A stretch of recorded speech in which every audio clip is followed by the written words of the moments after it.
Quelle Pâques pour toi cette année, en 2024 ? Qu'est-ce que tu veux vivre dans cette fête ? Est-ce que tu sais au moins pourquoi on fait la fête ? Je crois que là, le message a été dit, c'est assez clair, parce que des fois on se dit Pâques, ah oui, c'est un jour férié, ou c'est un repas de famille, on mange de l'agneau. Bon. Mais au-delà des traditions, sais-tu pourquoi on fait cette fête ? Christ est ressuscité, il est vraiment ressuscité. Amen. Mais quel impact ça a pour toi que Jésus-Christ est vraiment ressuscité ? C'est ça la question. Jean 19, verset 30, c'est le verset où Jésus, sur la croix, juste avant de mourir, dit « Tout est accompli. » Tout est accompli. Et oui, tout est accompli. Ça s'affiche aussi. Ça en est fini du monde des ténèbres. Ça en est fini de la vie sans lui. Ça en est fini de la vie par mes propres forces, par mes propres moyens. Ça en est fini de la dépression. Ça en est fini de la mort. Ça en est fini des péchés qui me pourrissent la vie. C'est ça, tout est accompli. Quand Jésus vient à la croix, oui, là, tout est accompli. Et on fête aujourd'hui la résurrection. Avant la résurrection, il y a aussi, bien sûr, le sacrifice de Jésus à la croix. Et nous avons vécu ça avec toutes les confessions chrétiennes cette semaine, dans la célébration œcuménique, avec les catholiques et autres protestants. Nous avons lu ensemble la lecture de la Passion. Donc nous avons lu Matthieu. Alors là, Laure a lu Matthieu 28 et nous avons lu ensemble Matthieu 26 et 27 qui nous parlent de la crucifixion, qui nous parlent de la passion de Jésus. Et quand on se replonge dans ces textes, alors on vit ensemble cette réalité-là, que Jésus est mort pour moi, il est mort pour toi, il est mort pour nous. Et c'est la réalité de ce qu'est aussi la Pâque. Alors bien sûr, là, en fait, c'est une fête parce que ça n'est pas resté à la mort, c'est aller jusqu'à la résurrection. Et nous sommes dans un jour nouveau. Un jour nouveau a commencé, on est sous l'ère de la grâce, l'ère de l'Esprit de Dieu, où l'œuvre de Jésus, elle est palpable pour chacune de nos vies. Et nous pouvons entrer dans une vie nouvelle. Quand Jésus sort du tombeau, parce qu'il n'est pas sorti d'un cercueil, Jésus, il est sorti du tombeau. Il est sorti et toutes les bandelettes qui entouraient son corps sont restées indemnes dans le tombeau. Et moi, cette image que j'ai, c'est que, voilà, il y a il y a la nurserie qui est à disposition, juste pour les enfants. Et vous pouvez entendre le message. C'est ça qui est formidable, c'est qu'on peut et voir et entendre en même temps. Merci. Quand Jésus sort du tombeau, moi ce que je vois, c'est que moi aussi je sors du tombeau. Quand Jésus sort du tombeau, c'est nous qui sortons du tombeau avec lui. Parce que la parole de Dieu nous dit que nous sommes rendus conformes à la mort de Jésus et à la résurrection de Jésus. Quand Jésus meurt, nous mourrons avec lui à notre ancienne vie, à notre vie sans lui, comme David en a témoigné tout à l'heure, la vie sans lui, qui fait qu'il y avait un manque, il y avait une incompréhension. Nous mourons à cette vie-là pour entrer dans une vie nouvelle, celle de la résurrection de Jésus. Et nous pouvons sortir du tombeau avec Jésus. Donc c'est la bonne nouvelle. Évangile, ça veut dire bonne nouvelle. Jésus est ressuscité et moi avec lui. Amen. Est-ce qu'on peut dire ça ? Jésus est ressuscité et moi avec lui. C'est aussi notre résurrection d'une certaine manière. Notre nouvelle vie que nous fêtons à la Pâque. Parce que Jésus est passé par là pour nous. Nous sortons du tombeau en étant pleinement libres, en étant purifiés, en étant justifiés. Sa résurrection entraîne notre résurrection. Donc la Pâque, c'est notre baptême avant l'heure. Puisque le baptême, c'est de passer de la mort à la vie. C'est ce qui se passe à la Pâque. Nous sommes avec lui, morts et ressuscités. Et ça, c'est le Saint-Esprit qui fait cette heure. Alors bientôt, dans quelques semaines, nous allons fêter quoi ? La Pentecôte. Donc je ne vais pas trop en parler, mais c'est par l'œuvre du Saint-Esprit envoyé sur nous que ça devient une réalité. Là où l'Esprit vient là où il n'y en avait pas, la vie vient là où il y avait la mort. En Jésus, rien ne sera plus jamais comme avant. Jésus a été trahi, humilié, livré aux injures, livré à la douleur, à une mort injuste, à la croix. Et quand nous lisons ces passages de la passion du Christ, ben nous faisons face à ce qui est le pire de l'humanité, où des hommes peuvent mettre à mort d'autres hommes. Nous faisons face au pire de l'humanité ou de l'injustice. C'est aussi ça la croix. Et nous faisons face aussi à la plus grande preuve d'amour qui soit. Et Elsa tout à l'heure nous partageait qu'est-ce qui est de plus fort, qu'est-ce que vous avez fait de plus fort. Jésus, ce qu'il a fait de plus fort, c'est de venir à la croix pour nous et qu'il est ressuscité. Ça, c'est fort. Il n'est rien de plus fort que celui qui a vaincu la mort. Il n'est rien de plus fort que celui qui est ressuscité d'entre les morts. C'est ça aussi la croix. Nous faisons face à la plus grande preuve d'amour qui soit. Il y a un chant qui nous dit « Abba Père, je suis émerveillé, saisi par l'immensité de ton amour. » Quand on est face à la croix, on ne peut pas rester impassible devant un tel acte. Ce n'est pas pour les autres seulement, c'est aussi pour moi que Jésus est passé par là. Et donc le péché, c'était la mort, le fait d'être séparé de Dieu, d'être loin de lui. Il a pris sur lui le châtiment, qui est la mort, pour que nous ayons la vie éternelle avec lui et la vie qui commence maintenant. Et on a de cesse de le dire, mais ça ne doit jamais devenir quelque chose de banal. On parlait hier en famille, on a parlé un peu de Pâques avec les enfants. Et puis, on dit, depuis que nos enfants sont petits, pour expliquer, on dit Jésus, quand il est à la croix, en fait, il nous lave de tout ce qui est noir dans notre cœur, pour expliquer un peu comme ça. Tout ce qui n'est pas joli dans notre cœur, Jésus, il le lave, il le purifie. Alors bon, je vais citer ma fille qui me disait, moi, ce que je voyais quand je disais ça, c'est je disais à Jésus de faire la lessive dans mon cœur. Et j'ai trouvé ça formidable. Jésus fait la lessive dans notre cœur. Et c'est aussi simplement que ça qu'il faut l'accepter. Est-ce qu'il y a besoin de faire la lessive dans ton cœur aujourd'hui? Est-ce qu'il te semble que tout est propre, tout est nickel? Ou est-ce qu'il y a besoin que le sang de Jésus te lave et te purifie? Est-ce que tu as besoin que Jésus fasse la lessive dans ton cœur, dans ta vie? La parole de Dieu nous dit que si on vient à Jésus et que l'on demande pardon, alors nous sommes pardonnés et nous sommes même plus blancs que la neige. Je ne sais pas si ça existe, plus blanc que la neige, mais en Jésus, oui. La lumière éclatante de sa présence nous purifie.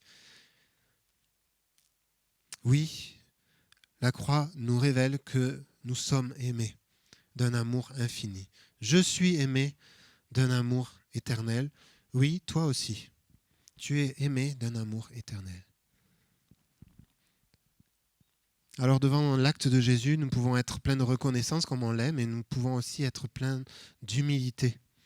Parce que l'orgueil humain nous amène à l'indépendance. L'humilité, quand nous acceptons Jésus, c'est de reconnaître que nous sommes pécheurs. L'orgueil, ça va être l'inverse, c'est se couper de Dieu, c'est essayer de se débrouiller par soi-même, c'est se fatiguer, parce que c'est fatigant, et c'est s'endurcir finalement à réfléchir par nos propres moyens, à vivre par nos propres forces, finalement à se chercher toutes sortes d'excuses et de refuser d'entendre la vérité, pourtant libératrice. Et quand on capitule enfin devant la croix et qu'on accepte le sacrifice de Jésus, alors nous entrons, et ça a été dit lorsque nous avons pris la Sainte Seine, nous entrons dans la liberté des enfants de Dieu. Nous sommes enfin libres. Libres du péché, libres de nous-mêmes, libres du regard des autres. Et on peut mettre toute la liste que vous voulez, libres de nos erreurs qui ont marqué notre vie jusqu'à maintenant, libres de ce qu'on a pu dire sur nous, libres de toute forme de mort, que ce soit une dépression, que ce soit des deuils, etc. Nous sommes enfin libérés de tout cela. Alors, moi, j'ai cette image, c'est pas une parabole des temps modernes un petit peu. Je dis, c'est à ne pas accepter Jésus qui est mort pour nous à la croix. C'est comme s'il faisait extrêmement chaud et que nous avions extrêmement soif, sinon on va mourir de soif, et qu'on avait un verre d'eau à côté, mais qu'on ne le buvait pas. J'ai soif, j'ai besoin d'être désaltéré, je vais peut-être mourir si je ne bois pas. Ah, il y a un verre d'eau. mais je ne le bois pas. La croix est là devant nous et nous avons ce choix de ne pas le boire, ce verre, et de continuer à mourir à petit feu, mais nous avons aussi le choix de se saisir de cette source d'eau vive et de boire et de se désaltérer. Alors si tu es devant ce verre et que tu as soif, ben, tu peux le prendre. J'ai envie de dire, pour le gars qui est juste avant, ça serait quand même bête de mourir là, à quelques centimètres du verre, quoi. Juste parce que non, on ne veut pas. Alors que là, on peut boire et continuer le chemin en nouveauté de vie.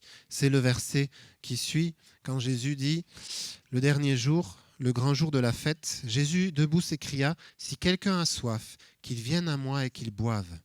Celui qui croit en moi, des fleuves d'eau vive couleront de son sein, comme dit l'Écriture. » Jésus est en train d'annoncer la venue du Saint-Esprit quand il parle, quand il donne cette référence. Mais nous pouvons boire, parce que Jésus, ce n'est pas qu'un verre d'eau. Jésus, il est la source même de l'amour. Il est Dieu. Il est celui qui a toutes les provisions dont nous avons besoin pour vivre. Il est tout cela. Jésus a dit même, « Je suis la résurrection et la vie. » Je suis la résurrection et la vie. Alors venons à lui, désaltérons-nous. En ce jour de Pâques, Jésus nous désaltère, Jésus nous guérit, Jésus fait la lessive, Jésus restaure, il pardonne, il transforme, il réconcilie. Alors viens à lui et ne crains pas. Quand on a lu Matthieu 27, on voit que lorsque Jésus meurt, la terre tremble, le voile est déchiré. Déjà à ce moment-là de la mort, la victoire est annoncée. Tout ce qui nous séparait n'est plus.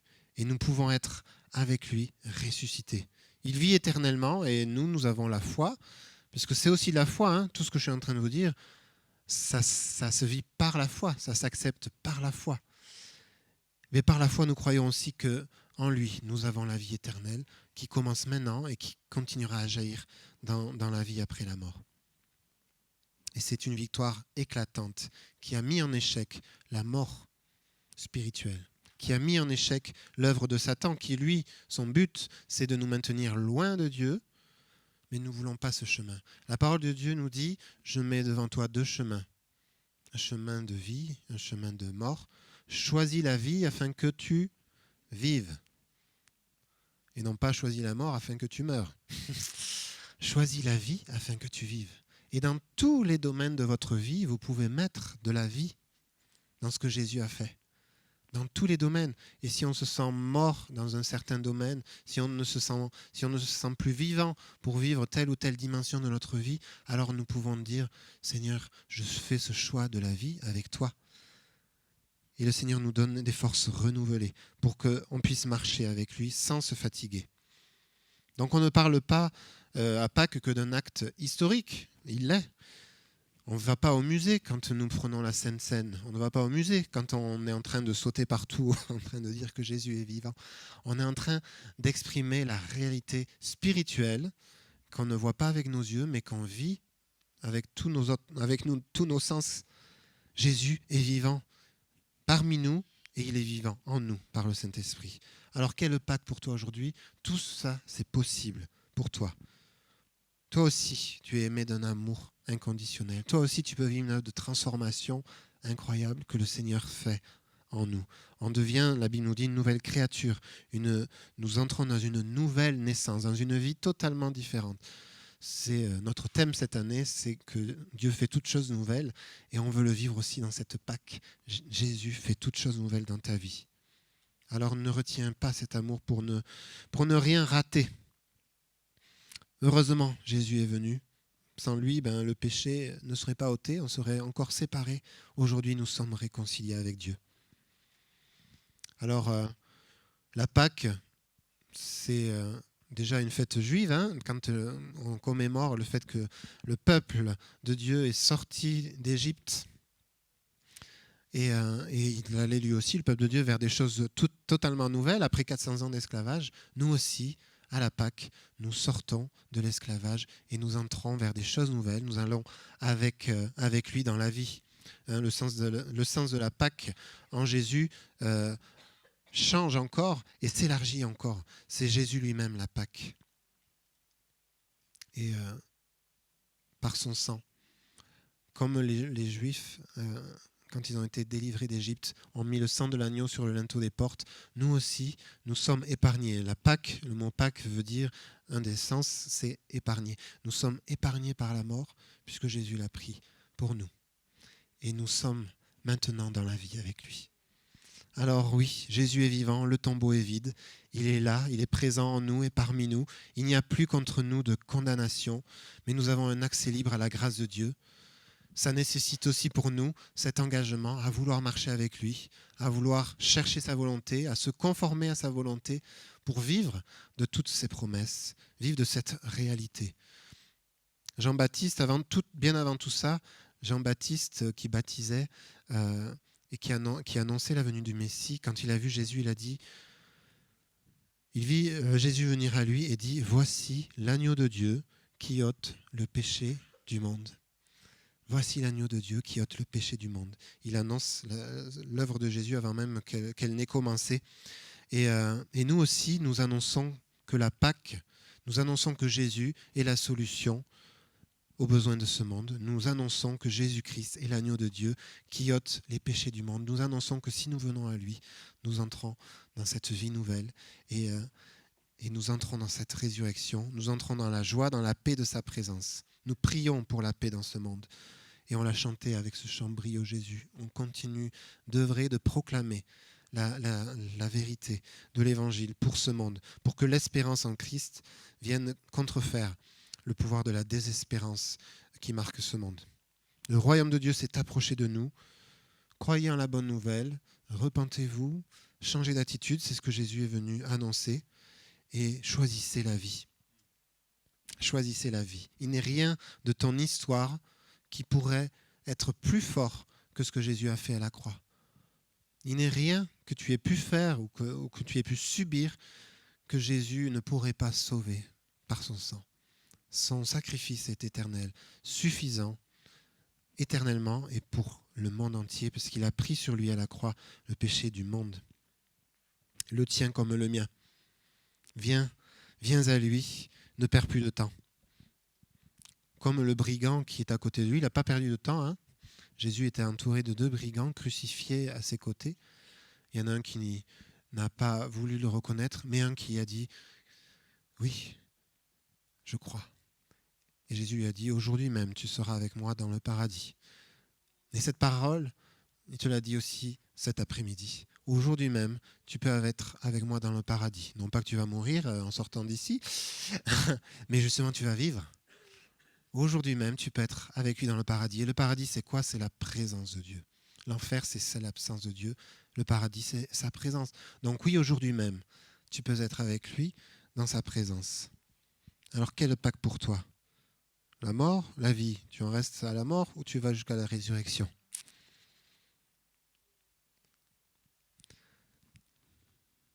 Oui. On va juste prendre le temps de prier. Mais vous dire, tu peux boire aujourd'hui à la source de la vie. Tu peux venir boire à cette source et être désaltéré entièrement. Tu peux venir déposer tous les fardeaux. Christ a tout pris sur lui à la croix. Et parfois, ce sont nos raisonnements qu'on a besoin de déposer parce qu'on a des foules de pensées, des choses qui font qu'on va partout sauf au centre. On va partout sauf à la source. Là, Pâques, c'est le moment de revenir à la source, de capituler sur la vie fatigante de tes propres raisonnements et rentrer dans une nouvelle manière de vivre et de penser. Alors Seigneur, nous nous approchons de toi et nous l'avons déjà fait et nous savons que nous sommes dans ta présence. Nous pouvons venir maintenant boire à la source, être désaltérés. Merci Jésus pour ton sacrifice. Merci pour la vie, merci pour la résurrection, pour ta résurrection, merci pour notre résurrection en toi. Ta présence aujourd'hui fait toute la différence. En délaissant tout fardeau, nous voulons aussi prendre cette joie et cette paix qui demeure dans ta présence, cette liberté que nous avons en toi, où nous sommes enfin nous-mêmes en toi. Nous sommes trouvés, nous sommes aimés, nous sommes libérés et purifiés. Merci parce que tu purifies nos cœurs et nos pensées et nos raisonnements. Et je prie que nous soyons tous renouvelés dans notre marche avec Dieu, Que ce soit la première fois que nous entendions ce message ou la xème fois, je prie que la puissance de la résurrection soit à l'œuvre dans chacune de vos vies, dans chacune de nos vies. La puissance de la vie, la puissance de la résurrection en Jésus soit maintenant notre partage et que nous passions encore aujourd'hui le pas de cette porte en disant oui, nous passons en Jésus de la mort à la vie. Que le souffle de l'Esprit soit sur vous et que la paix qui surpasse toute intelligence vous soit donnée. Amen. Nous allons faire notre séquence témoignage et je demande à David Boubouille de nous rejoindre, de me rejoindre. Et en quelques mots, on va lui demander de se présenter. Je vais poser les questions, il va répondre. Un petit jeu. David, bonjour. Bonjour. Tu as rejoint notre communauté depuis quelques années maintenant, je pense. Oui, ça fait 1 an. Un an. On n'entend pas David. On 2 pas ans. C'est bon? Non, il y a un fils qui tient les comptes. Oui, il ne s'est pas compté mon fils. Ça fait 1 an. Ça fait 2, chérie? Ok, bah écoutez, ça fait 2. Voilà, donc... Ouais, c'est vrai, on ne s'en rend pas compte. David, peux-tu te présenter en quelques mots pour ceux qui ne t'auraient que aperçu? Oui. Effectivement, tout le monde ne me connaît pas. Effectivement, je vois des visages que je ne connais pas non plus. Donc, pour ceux qui ne me connaissent pas, donc, je me prénomme David. Donc, grâce à Dieu, je vais fêter mes 50 ans cette année. Voilà. Donc, je suis père de 6 enfants et grand-père de 2 petits-enfants. Voilà. 1 an et 2 mois. Donc,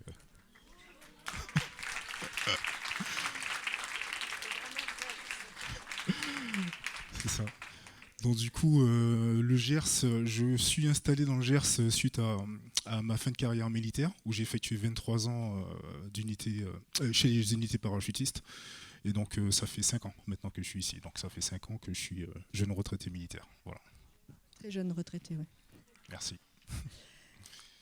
Donc tu as dit que tu étais marié, 6 enfants, tu habites à Pavie. C'est ça.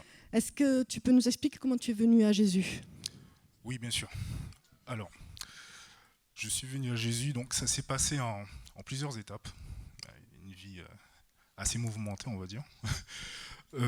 Donc je suis né, je suis d'origine martiniquaise, donc je suis né en Martinique. Et donc j'ai vécu jusqu'à l'âge de 16 ans en Martinique. Voilà. Je suis issu d'une famille de confession catholique. Donc pour ceux qui connaissent, donc c'est assez ritualisé. Voilà. Donc j'ai grandi là-dedans, donc j'ai suivi tout le process. Donc depuis le baptême à la naissance, et puis l'église, du moins ce qu'ils appellent la confirmation jusqu'à la communion. Voilà. J'ai fait tout le processus. Voilà. Donc je comprenais pas grand-chose. Mais par contre, la seule chose que j'avais compris, c'est qu'il fallait connaître toutes les prières par cœur et tous les rituels par cœur. Quand on se rendrait le dimanche à l'église, il ne fallait pas déraper. Donc du coup, pour nous rappeler qu'il ne fallait pas déraper, donc c'était des coups. Donc c'est-à-dire que vous fallait connaître toutes les prières par cœur et le je vous salue Marie plusieurs fois. Il ne fallait pas se tromper, sinon c'était sentence. Donc coup de ceinture, enfin bref, tout ce qui... Voilà, la correction physique. Donc du coup, en tant qu'enfant, c'est assez traumatisant. Parce que déjà, dans un premier temps, je ne comprenais pas pourquoi je faisais toutes ces choses. Et surtout que j'entendais, quand j'allais le dimanche à l'église, que Dieu était amour. En fait, je ne la ressentais pas en fait, à ce moment-là. Surtout quand je prenais des baffes, parce que voilà. Et donc du coup, même en me rendant à l'église, j'étais content parce que je rencontrais des copains. Et donc du coup, des fois, on est tenté de discuter un petit peu avec les copains. Et puis si quelqu'un vous a vu discuter avec votre copain et qui connaît vos parents, bam, voilà. Donc je voyais pas où était l'amour. J'entendais aussi que tu ne devais pas adorer d'idole faite de médôme. Voilà. Donc du coup, je regardais autour de moi. Je venais de m'agenouiller auprès des statues. Je devais faire tel rituel, tel geste, et ensuite aller voir une autre. Voilà, je devais m'agenouiller, m'incliner, enfin bref, et baiser les pieds des statues. Et en verrant ça, donc du coup, j'entendais dire ça, donc c'est le prêtre qui disait ça. Juste une petite référence, du coup.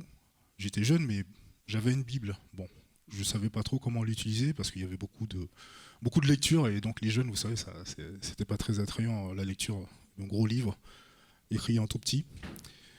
Mais une chose que j'avais cherché et que j'avais surtout entendu au catéchisme, donc je vous le cite, hein, donc dans Deutéronome 5, du verset 8 à 9, tu ne feras pas de sculpture sacrée, ni aucune représentation de ce qui est en haut dans le ciel, ni en bas sur la terre, ni dans l'eau, ou plus bas que la terre. Tu ne te prosterneras pas devant ces choses et tu ne les serviras pas. Car moi, l'Éternel, ton Dieu, je suis un Dieu jaloux. Je punis la faute des pères et sur les enfants jusqu'à la 3e et la 4e génération de ceux qui me détestent. Voilà. Donc ça, au moins, j'avais compris et je me dis, mais c'est bizarre, je comprends pas. On me le répète tout le temps, mais autour de moi, je dis, mais quand même, ils sont pas aveugles à ce point-là, quoi. Donc je voyais bien qu'il y avait un malaise. Et à côté de ça, en sortant de l'église le dimanche, donc je voyais qu'il y avait des sourires, tout le monde s'embrassait, se congratulait. Et sur le chemin du retour, j'entendais, bah, t'as vu comment il était habillé, lui? T'as vu sa coiffure, lui? Ah, il a grossi, lui. Enfin bref.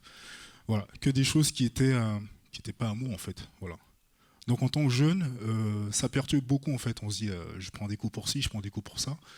Je ne ressens pas l'amour. Et en plus de ça, je vois pas. Voilà, c'était très compliqué. Donc du coup, j'ai commencé à douter. Je me suis dit, Dieu n'existe pas, c'est pas possible.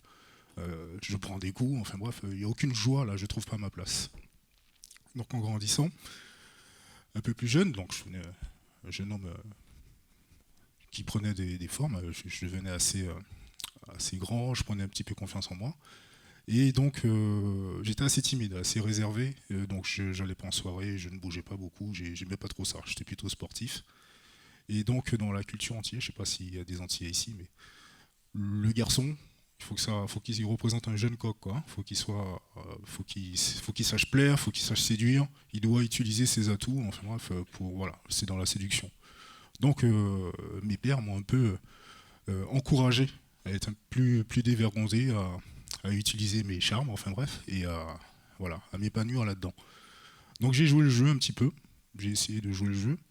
Ça a marché un temps, mais voilà, j'ai commencé à avoir des copines. Voilà, et à faire comme tout le monde, hein. Je faisais semblant, je suivais le mouvement, comme on dit. Et je me suis brûlé les ailes, hein. C'était très compliqué. Mais j'étais pas heureux en fait. Je ne comprenais pas. Je ne comprenais toujours pas. J'étais assez perturbé par rapport à ça. Jusqu'à un moment, donc j'ai quitté la Martinique, je suis parti en métropole, parce que mes parents se sont séparés. Et à ce moment-là, donc du coup, je jouais beaucoup au basket en région parisienne. Et il y avait un joueur qui était très très très bon, je crois que c'était le meilleur. Donc c'est un Antillais aussi. Donc du coup, succès auprès des filles, c'était quelqu'un de très connu, très renommé. Enfin bref, tous les garçons voulaient le ressembler. Et en fait, un jour, j'ai commencé à avoir un changement chez ce gars-là. Il ne venait quasiment plus jouer. Il avait laissé tomber ses copines, parce qu'il en avait plusieurs. Et il venait, il marchait avec une canne, mais il avait pas mal, mais enfin bref, je trouvais bizarre. Il était tout accompagné avec quelqu'un qui avait une Bible à la main, qui se faisait appeler pasteur. Je savais même pas ce que c'était un pasteur. J'avais vu ça dans les films, mais j'ai jamais compris. Voilà, je savais que c'était l'inverse du prêtre, mais c'est tout. J'ai pas été plus loin que ça. Alors lui, d'accord, il y avait un changement sur lui. J'ai vu, ok, je comprenais pas trop. Après, j'ai vu les autres copains le suivre, qui faisaient la même chose que lui. Je les voyais de moins en moins au sport. Et ils allaient se réunir dans une salle qui était en face de chez moi, le dimanche matin. Je dis, wow, c'est pas une église, c'est pas une structure que je connais, ça. Ils vont dans une salle, en dessous, voilà, à côté d'un parking. Je trouvais ça étrange. Et ils me parlaient de Jésus-Christ, tout le temps. Je connaissais Jésus-Christ, j'avais entendu parler à l'église, mais on m'avait jamais montré la place qu'il avait dans la foi. Et donc, du coup, je me suis dit, ils sont bizarres. Je vais commencer à m'éloigner d'eux, parce que je comprends pas, là. Donc, ils sont bizarres, je les laisse tomber. Je veux continuer ma petite vie. Donc oui, à ce moment-là, je crois que j'avais 3 copines à ce moment-là. Ouais, du coup. Mais j'étais toujours pas heureux, donc du coup, je sentais bien que je faisais du mal. Et même, je trouvais pas de satisfaction là-dedans, dans ce que je faisais. Donc du coup, alors, à ce moment-là, je me suis rendu compte que c'était pas la bonne voie, en fait. Voilà. Et du coup, j'étais déjà en relation avec quelqu'un avec qui j'avais un enfant. Et j'étais pas stable parce que j'écoutais les deux voix. c'est pas bien ce que tu fais, tu peux pas la trahir, tu peux pas avoir, voilà, c'est pas sérieux, tu n'es pas heureux. Et je m'étais engagé à l'armée à ce moment-là. Et donc je vivais avec elle. Et j'étais pas bien, je me rappelle, je lui dis, bah écoute, je sens vraiment, j'ai envie de connaître Dieu. Je suis pas bien, j'ai le cœur brisé par ce que je fais et tout, c'est pas possible. J'étais pas bien avec ma conscience. Et du coup, je l'engage, je lui dis, bah, il y a une église à côté, c'est une église catholique, donc je l'invite à y aller avec moi. Et je me rends compte qu'en fait, pendant tout le rituel, là, elle connaît pas. Elle n'arrive pas à faire les mêmes gestes au bon moment, les bonnes prières, elle les connaît pas. Je l'observe, je dis, bizarre, quoi. Je savais pas que ma compagne ne connaît pas les rituels catholiques, c'est bizarre ça. Du coup, donc c'est là que j'ai compris en fait que je me dis, bah je connais pas, je vais pas dans ces églises là. Ah, d'accord, très bien. Et donc du coup, elle m'a dit, par contre, est-ce que tu me permettes que je puisse être accompagné par une dame qui vient à la maison avec qui je prie. J'ai trouvé ça étrange au début. Je connaissais pas ça, moi, ce principe de prier avec quelqu'un à la maison. C'est à l'église qu'on prie, hein, pas chez moi. C'est bizarre. Mais néanmoins, j'ai dit, bah oui, bien sûr, tu veux prier, oui, il n'y a pas de problème. Elle le faisait quand j'étais à la caserne, donc du coup, pour que ça ne me perturbe pas plus que ça. Puis un beau jour, je suis arrivé plus tôt, je voulais lui faire plaisir, je crois. Et puis je suis rentré plus tôt, et puis j'aperçois cette dame à la maison. Très bien, donc voilà. À ce moment-là, je commence à lui poser des questions, mais qu'est-ce que vous faisiez, de quoi vous parlez, tout ça. Puis elle répond à chaque fois à mes questions. Elle répond à toutes mes questions par rapport à la foi, par rapport à la Bible. Je dis, wow, elle est forte. Je ne savais pas qu'elle savait autant de choses. Et puis, donc forcément, ça a attisé ma curiosité. Voilà. Je dis, wow, c'est des choses que je ne connais pas. J'ai jamais entendu parler de ça. Et en plus, elle répond à toutes les questions que je lui pose par rapport à la Bible. C'est presque gênant. Voilà. Et donc, du coup, je me rappelle, je ne sais pas pour ceux qui. Dans les années 2000, il y avait une grosse tempête, une grosse tempête sur la région parisienne qui a dévasté beaucoup d'arbres, beaucoup de choses. On n'a pas l'habitude de ça en région parisienne. C'était vraiment assez impressionnant. Et donc notre voiture est tombée en panne à ce moment-là. En plus, sous l'autoroute, je me rappelle, on avait notre bébé. Et voilà. Et donc le lendemain, donc j'avais pas de voiture pour aller à l'église catholique. Du coup, je dis à ma femme, bah, écoute, je la réveille. On savait qu'on n'a pas de véhicule, on pouvait pas bouger. Je lui dis, écoute, tu peux pas appeler ta pasteuse? Appelle ta pasteuse, dis-lui de venir nous chercher, ta pasteuse. Pasteuse, bah, enfin bref, elle n'a pas cherché à comprendre. Elle a prévenu tout de suite la femme du pasteur et on s'est rendu pour la première fois à l'église d'où cette femme était issue. Et là, bah, coup de tonnerre, quoi. Le message, c'était sur l'enlèvement de l'église. Je peux vous garantir que moi, j'étais... je savais plus où me mettre, en fait. Là, j'avais enfin compris. C'était comme une lumière, j'avais tout compris. J'ai dit, mais wow, mais c'est tellement évident, en fait. Parce que le pasteur disait... tout ce qu'il disait, c'était référencé dans la Bible. Et la Bible, je l'avais devant moi, donc je pouvais vérifier. C'était tellement vrai, je dis, mais c'est pas possible. Je connaissais pas cette ambiance. Enfin bref, les gens, ils s'aimaient vraiment. Je sentais un amour. Et le message était pour moi, ça m'a réveillé, en même temps ça m'a effrayé. Et tout de suite, quand j'ai pris conscience de ça, je me suis dit, mais c'est ça que tu voulais me dire, Seigneur, depuis ces années. Tu m'avais préparé, peut-être que j'avais eu des signes avant, via les copains en basket, mais j'ai fui. J'ai pas eu, je m'attendais pas à cette réponse. Et c'était encore plus merveilleux, parce qu'en fait, c'est grâce à cette femme avec qui je vivais que j'ai été sauvé, en fait. Parce que je peux vous garantir que donc là, c'était en janvier 2000, première semaine de janvier. Le dimanche d'après, je me suis converti. 7 jours plus tard. Quelques mois après, je devais partir en mission. Je suis rentré, je me suis baptisé tout de suite. C'est comme si j'avais tout compris et qu'il était hors de question que je continue d'être dans le déni. Quelques mois après, j'étais marié. Voilà. C'est comme si j'avais tout compris. Je me suis baptisé une semaine après, converti au Seigneur une semaine après avoir compris que c'était cette voie qu'il voulait pour moi. Le baptême quelques mois après, et au bout de l'année, j'étais déjà marié. Et en plus de ça, papa pour la deuxième fois. Voilà, tout s'est décanté depuis là et ma vie, elle a changé, carrément.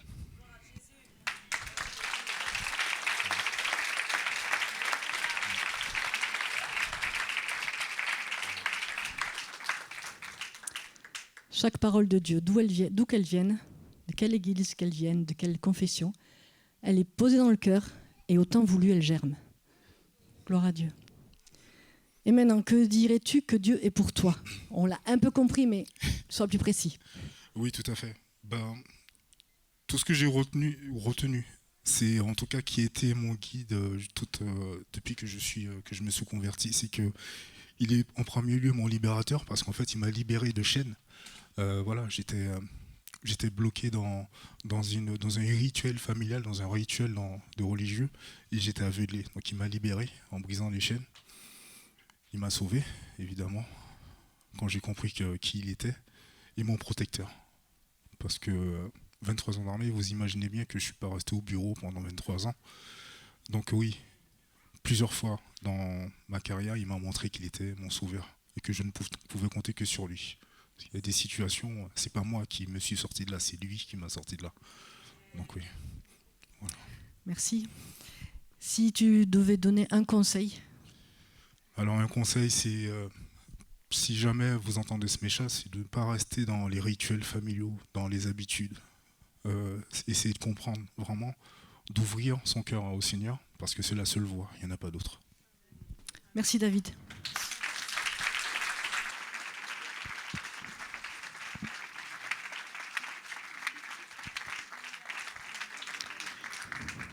Vous l'avez compris, la foi, le Dieu que nous servons, le Dieu que nous adorons, là c'est un Dieu qui agit et la foi est vivante au quotidien pour nous. Que Dieu vous bénisse, que la parole qui a été semée cet après-midi germe, porte beaucoup de fruits et que vous alliez dans sa joie et dans sa paix.